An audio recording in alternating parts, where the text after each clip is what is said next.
నమస్తే, నేను సిరి. లూసిఫర్ ఈ సినిమా అయితే ఎంత ఘన విజయం సాధించిందో మనం చూసాము. ఇప్పుడు L2గా కూడా ఈ సినిమా అయితే వచ్చేసింది. మరి ఈ సినిమా రివ్యూ ఎలా ఉంది ఏంటనేది మనకు తెలియజేయడానికి మనతో పాటు ఉన్నారు ప్రముఖ సీనియర్ జర్నలిస్ట్ యజ్ఞమూర్తి గారు. నమస్కారం సార్. నమస్తే సిరి. సార్, లూసిఫర్ మోహన్ లాల్ గారి యాక్టింగ్ అదంతా మనం చూసాం, ఎలా ఉంది ఏంటనేది. అది ఘన విజయం సాధించింది.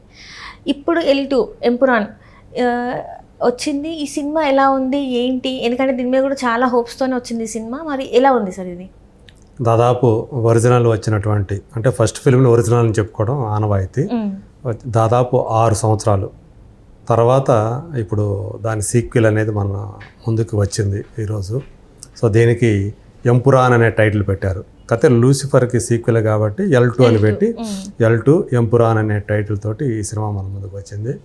సో మరి ఖచ్చితంగా ఒరిజినల్ ఫిల్మ్ తోటి దీన్ని పోలుస్తారు. ఆ సినిమాతోటి దానికి కరెక్ట్ సీక్వెల్ అనిపించుకుందా? ఎందుకంటే దీని మీద కరెక్ట్గా చెప్పాలంటే ఒక 10 రోజుల నుంచే ఈ సినిమా మీద హైప్ అనేది క్రియేట్ అవుతూ వచ్చింది. అంతకుముందు కొంచెం డల్గానే ఉందని చెప్పాలి. ఆశించిన రీతిలో రావట్లేదు, సరైన బిజినెస్ జరగట్లేదు అన్న వార్తలు కూడా వినిపించాయి. మరి కానీ రిలీజ్ టైంకి వచ్చేటప్పటికి కేరళలో ధూమ్ ధామ్ ఓపెనింగ్స్ తోటి ఈ సినిమా స్టార్ట్ అయిందని చెప్పాలి. వరల్డ్ వైడ్గా 60 కోట్ల రూపాయల గ్రాస్ మొదటి రోజే ఈ అడ్వాన్స్ సేల్స్ ద్వారా వచ్చిందనే వార్తలు కూడా మనం చూసాము. మరి ఇప్పుడు మన ముందుకు వచ్చిన సినిమా ఒరిజినల్ సినిమాకి ధీటుగా ఉందా, దానికి మించి ఉందా, ఏమిటి అనేది ఇప్పుడు మనం చెప్పుకుందాము. నిజం చెప్పాలంటే ఇది దానికి సీక్వెల్ అనే కంటే కూడా ప్రీక్వెల్ కమ్ సీక్వెల్ అనటం న్యాయం అని చెప్పాలి. ఎందుకంటే మనం ఆ సినిమాలో చూసాం, స్టీఫెన్ అనేటువంటి ఒక వ్యక్తి ఒక్కసారి సడన్గా ఒక ట్విస్ట్ ఇచ్చి ఖురేషీ అబ్రామ్ అనేటువంటి ఒక ఇంటర్నేషనల్ క్రైమ్ సిండికేట్ మెంబర్గా మనకు కనిపించి స్టన్ అయిపోయాం. ఆ దుబాయ్ కేంద్రంగా ఉన్నటువంటి అది అతను. సో అతని మనుషులు జయేద్ అనే అతను.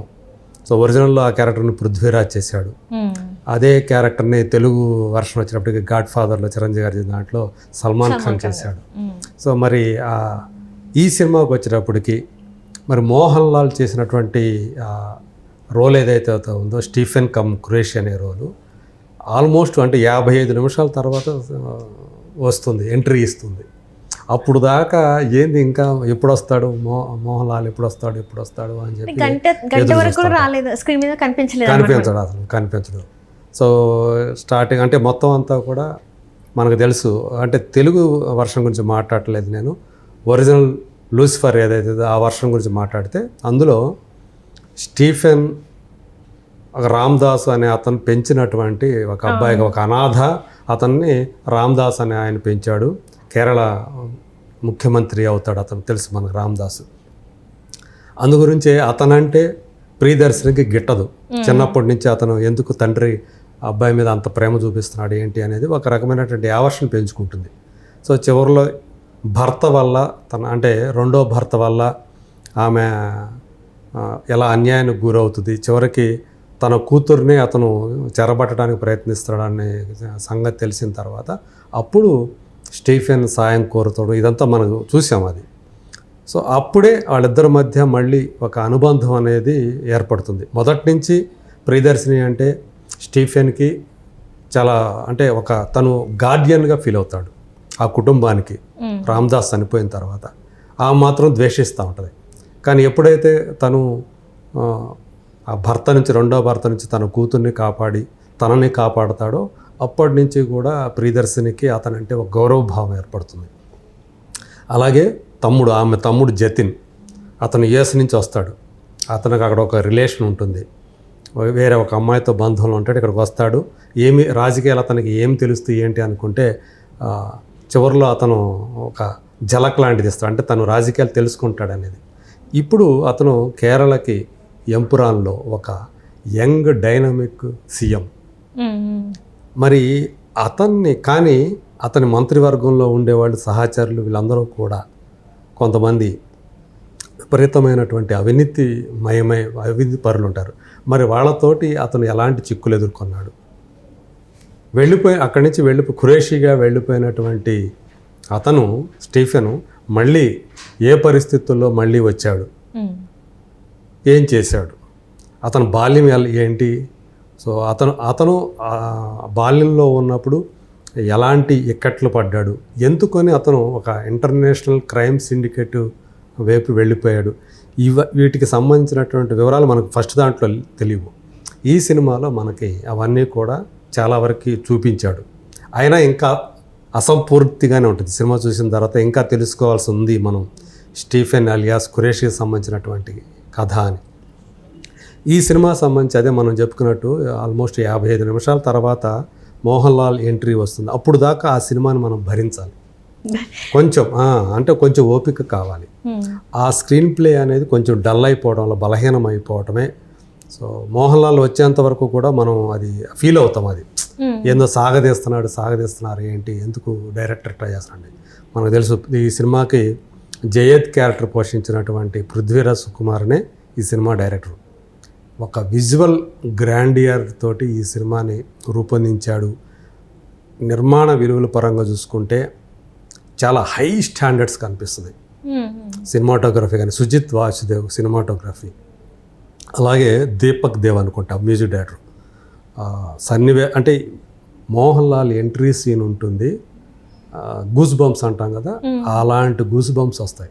ఒక పర్ఫెక్ట్ ఎంట్రీ సీన్ అనమాట.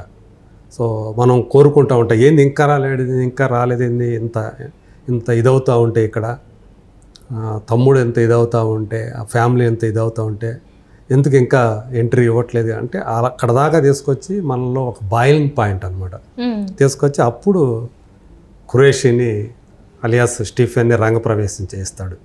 సో అక్కడి నుంచి ఇంకా వేగం అందుకుంటుంది సినిమా. సో అట్లా మోహన్ లాల్ ఎంట్రీ సీను, అలాగే ఇంటర్వెల్ బ్యాంగ్ ఉంటుంది, అది ఇంకా క్లైమాక్స్. సెకండ్ హాఫ్ మాత్రం పరిగెత్తుద్ది అనమాట. Racy screen play. First half ఎంత డల్గా ఉందనిపిస్తుందో మోహన్ లాల్ ఎంట్రీ నుంచి ఒక గ్రాడ్యువల్గా స్పీడ్ అందుకున్నటువంటి స్క్రీన్ ప్లే ఇక పరుగులెత్తుతుంది.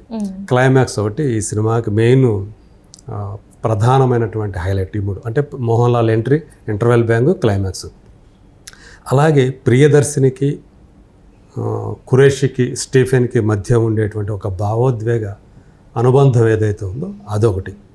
సో ఈ సినిమాలో ప్రధానంగా చెప్పాలంటే ఇప్పుడు ఫస్ట్ దాంట్లో లేనటువంటి మనకి వివేక్ ఓబరాయ్ ఫస్ట్ దాంట్లోనే చంపేశారు, లేడు ఇక భర్త, అతను లేడు, బాబీ ఆ క్యారెక్టర్.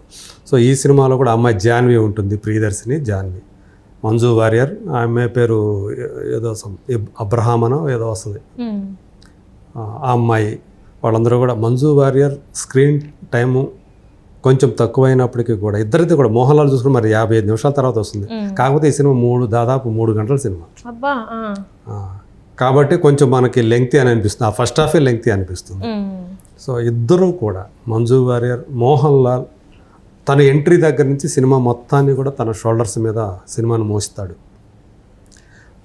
అలాగే కనిపించినంతసేపు జతిన్ రామ్దాస్గా టొవినో థామస్ కానీ, ప్రియదర్శనిగా మంజు వారియర్ ఆమె హావభావాలు, సో ఆమె స్క్రీన్ ప్రెజెన్స్ ఈ సినిమాకి ఒక అసెట్.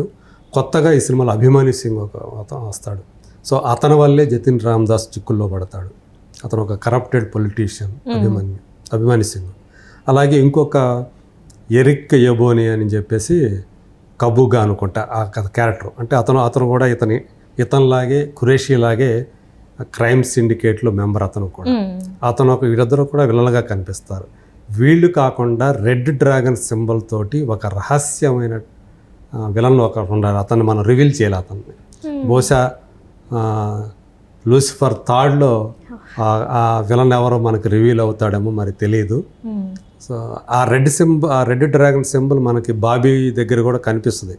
అంటే అతనికి బాబీకి అతనికి ఏదైనా లింకు ఉందేమోనన్న అభిప్రాయం మనకు కలుగుతుంది. సో అట్లా చూసుకుంటే మొత్తం సినిమాగా ఓవరాల్గా సినిమా చూసుకుంటే మాత్రం మోహన్ లాల్ ఎంట్రీ నుంచే ఈ సినిమా నిజానికి మొదలవుతుందని చెప్పాలి. సో అక్కడి నుంచి కూడా మోహన్ లాల్ అభిమానులకు మాత్రం సినిమా బాగా నచ్చుతుంది, ఏమాత్రం తగ్గదు. అక్కడి నుంచి ఆ గ్రిప్పింగ్ స్క్రీన్ ప్లే పృథ్వీరాజ్ చాలా బాగా సన్నివేశాన్ని మలిచాడు. అతని డైరెక్షన్ మాత్రం నిజంగానే ఫస్ట్ మూవీలో ఎలా ఉందో లూసిఫర్లో ఇందులో కూడా అలాంటి, అంటే అతని ఆ విజువల్ గ్రాండియర్నెస్తో పాటు అతని డైరెక్షన్ ఎలా ఉంటుంది, టేకింగ్, ఒక సన్నివేశాన్ని అతను పిక్చరైజ్ చేసిన విధానం, పాత్రల మధ్య అనుబంధ రిలేషన్షిప్ని డెవలప్ చేసే విధానం ఇదంతా కూడా చాలా బాగా చేశాడని చెప్పాలి. టెక్నికల్గా మాత్రం చాలా హై క్వాలిటీ.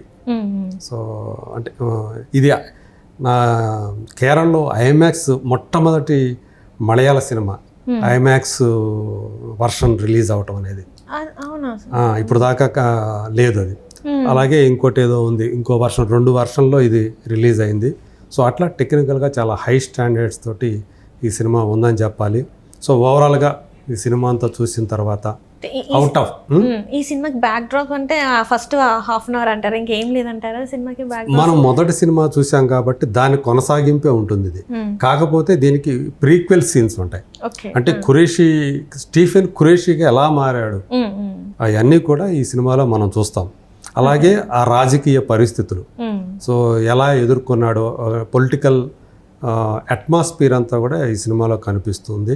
సో అతను జతిన్ తన మంత్రివర్గ సహచరులతోటే ఎలాంటి ఇక్కట్లు పాలయ్యాడు, సో దానికోసమే ఎలా తన అన్న సాయం అతనికి కావాల్సి వచ్చింది, ఇంకేదైనా ట్విస్ట్ ఉందా, ఆ ట్విస్ట్ నేను రివీల్ చేయను. ఒక ట్విస్ట్ ఉంటుంది.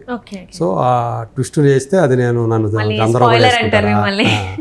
సో అలా ఉంటుంది. అంటే ఆ కుటుంబానికి రక్షకుడిగా తను ఏదైతే ఫస్ట్ ఫిలింలో ఆ బాధ్యతలు నిర్వర్తించాడో ఈ సినిమాలో కూడా అదే తరహాలో ఆ కుటుంబం మొత్తానికి ఒక గార్డియన్గా అతను ఈ సినిమాలో ఏం చేశాడు, వాళ్ళకు కలిగినటువంటి అన్యాయానికి అతను ఎలా ప్రతీకారం తీర్చుకున్నాడు అనేది ఈ సినిమాలో మనకు ప్రధానంగా కనిపించేటువంటి అంశం అని చెప్పాలి. ఆర్టిస్టుల పర్ఫార్మెన్స్ అన్నీ కూడా. మళ్ళీ ఆ జయద్ క్యారెక్టర్లో పృథ్వీరాజ్, ఈ సినిమాలో పృథ్వీరాజ్కి మొదటి దాంట్లో కంటే కూడా ఎక్కువ స్క్రీన్ ప్రెజెన్స్ ఉంది ఈ సినిమాలో. సో ఎలా తను అనుచరుడుగా, ఖురేషీ అనుచరుడుగా తను ఏం చేశాడు తను కూడా అనేది ఇందులో మనం చూస్తాము. పర్ఫెక్ట్ అంటే ఆ పాత్రలకు తగ్గ వాళ్ళనే మనకి ఇందులో కనిపిస్తారు. మళ్ళీ అంటే థర్డ్ పార్ట్లో ఎవరైతే ఆ రహస్య విలన్ ఉన్నాడో అతన్ని చూడాలనేటువంటి కోరిక మనకు కలుగుతుంది. ఖచ్చితంగా అది కూడా వచ్చే అవకాశాలు ఉన్నాయని చెప్పుకోవచ్చు. ఆ మైనస్ తప్పితే ఫస్ట్ హాఫ్ ఆ స్క్రీన్ ప్లే అనేది ఈ సినిమాకి ఒక పెద్ద మైనస్ అని అనుకోవాలి. అదర్వైజ్ ఈ సినిమాకి అంత చేసినప్పటికీ కూడా మీరు రేటింగ్ అడిగితే ఈ సినిమాకి నేను అవుట్ ఆఫ్ 5 3 అయితే ఇస్తాను. యాక్చువల్గా ఆ స్క్రీన్ ప్లే బాగున్నట్లయితే ఇంకా రేసీగా ఉన్నట్లయితే నాకు ఇది నిజానికి 3 గంటల సేపు సాగాల్సిన అవసరం లేని సినిమా అనిపించింది. 2.5 గంటల్లో దీన్ని కుదించే అవకాశాలు ఉన్నాయి అని అనిపించింది. చేయొచ్చు కూడా. కొంతమంది అయితే ఇంకా దీన్ని తగ్గించేయడానికి కరెక్ట్గానే చేసాడని అభిప్రాయపడుతున్నారు, కానీ నాకైతే అనిపించింది అది దీనికి కనీసం 20 నిమిషాలు దీన్ని ట్రిమ్ చేసే అవకాశం ఉందని అనిపించింది. సో అందు గురించి నేను 3 రేటింగ్ ఇస్తాను. మొత్తానికైతే L2కి 3 రేటింగ్ ఇస్తున్నారు. Right, thank you so much. Thank you.